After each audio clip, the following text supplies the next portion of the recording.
Morning, guys. It's about 6:30 in the morning. I just let Loki out to do his thing. He's done that right away. Good. And we're going to take a walk. What I'm trying to do now is I'm trying to get Loki used to just kind of being away from me and not standing up on top of my feet and having a little bit of freedom, so he starts to develop a different way with being able to have freedom to go away from me. And I'm lucky I've got a big piece of property. I can do this. We don't have a leash on him. We're just doing a lot of bonding and relationship building in regards to that, to your aversive, and starting to set that in. It doesn't take long. He'll understand the no right away, and it'll be reaffirmed, and you start working. Remember, we were talking about patterns and routines, and that's what everything's all about, is your pattern and routine, and how fast a dog will get into that. So a lot of times people run into problems because they're not aware of the fact that the dog is learning certain negative behaviors, and they don't nip it in the bud, and they're going on about their lifestyle, and they're not like me. They don't eat, breathe, sleep dogs like I do. So that becomes a problem, and these behaviors start to manifest, and then they go, what do I do? Okay, well, it's that you need to stop this stuff right away. When they're young, this is when you have the ability to create these behaviors right off the bat.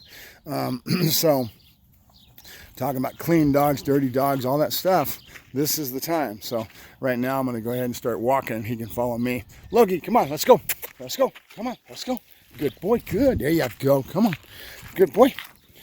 Good, that's my boy, good. I see the behavior right into my legs. This is a behavior that's already kind of started to set in that I'm starting to try to change, okay? And I've decided to use an aversive for it because it's really a real standard type of thing. I use aversives on about a half a dozen things, and I get them done and over with, and I work my way through it, and it's over with, okay? One of those things would be counter surfing as an example. And it's real simple to explain this stuff because it's just nothing more than a hot coal. If I touch this, I get burned, boom, I learn real quick not to touch that, okay? And you just gotta have the timing to be able to nip it in the bud right away, and then work your way through it, and then those behaviors don't ever set in. Okay, so if you have a dog that starts to counter surf, you need to start fixing that right off the bat, and make sure that it doesn't set in, and it becomes a problem that you've got to go to a dog trainer for. Now we've got to counter condition the dog. We've got to do all this work to try to fix a problem, versus you doing things right in the beginning where you never had this. Okay, so we'll go through some of these things, but like I said, there's like a half a dozen of them. Get out of there. Those are ants. You don't have a clue, do you, dummy? You're gonna get bit.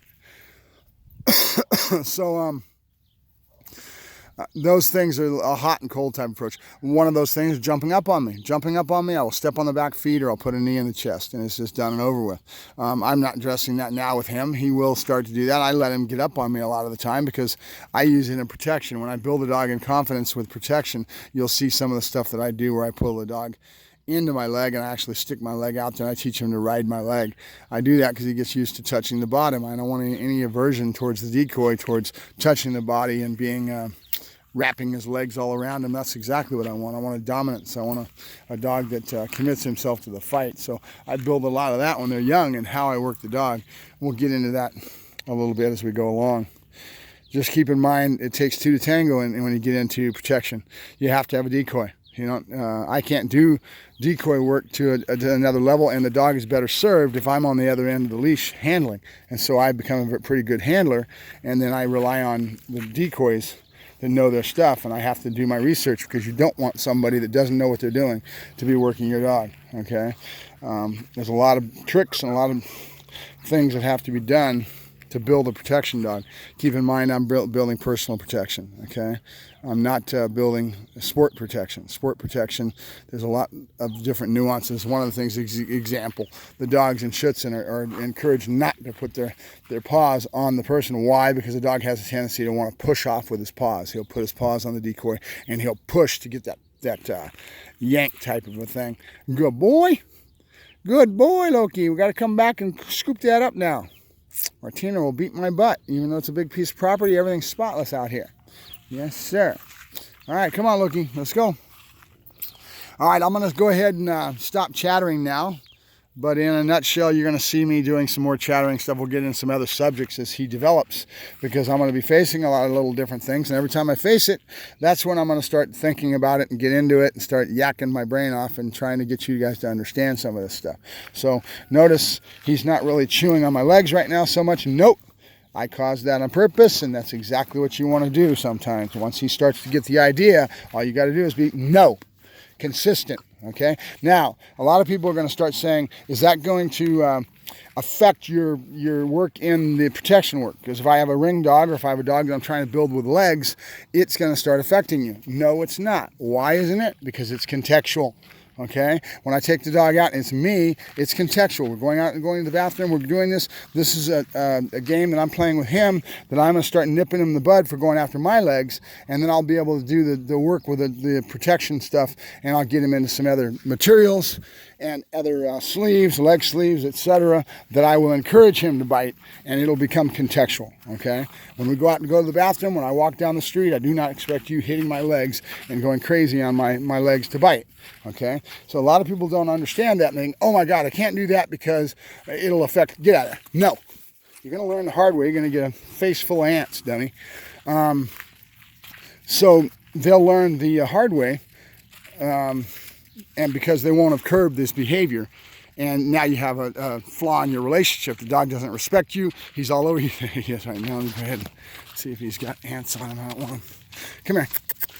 You get a face full of ants, you? No, I don't see any. You got to stay away from those ant piles. They'll get you. Okay?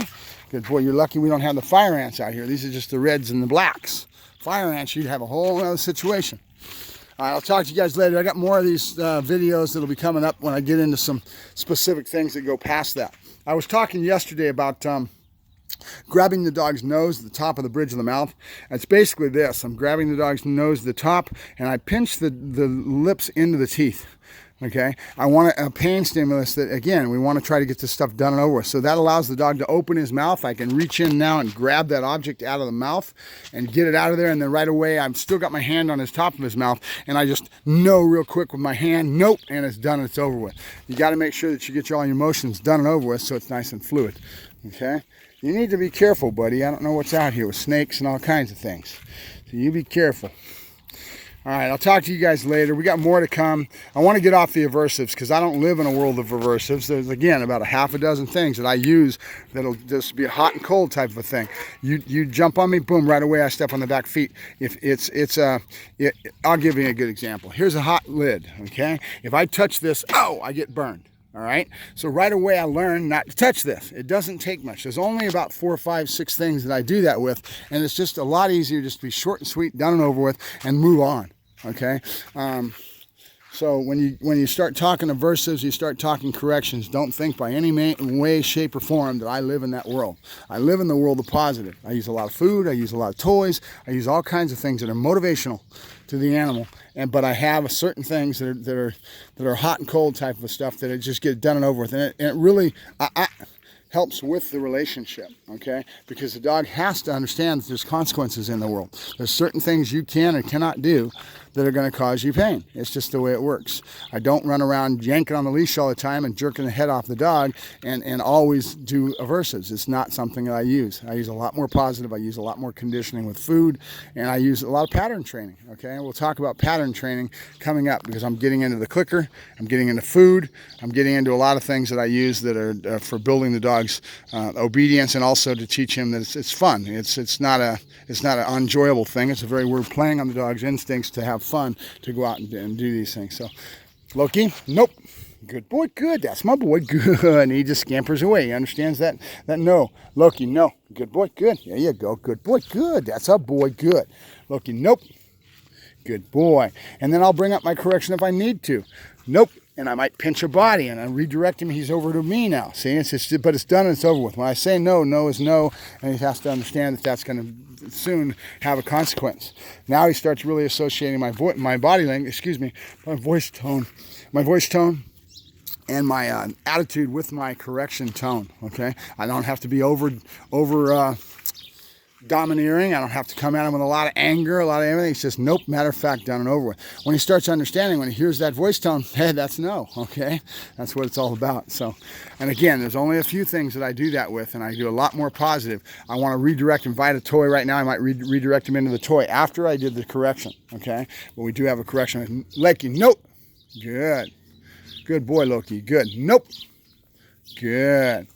Now, he's not listening to it, is he? Okay, so I'm going to just get to a point where I'm going to wait for him to do it again, and as he does it, boom, I'm going to nip him real heavy and teach him that no means no. All right, and then work him right through it, maybe give him a toy to redirect him afterwards, but there is a correction phase in this stuff. All right, I'll talk to you later. Bye-bye.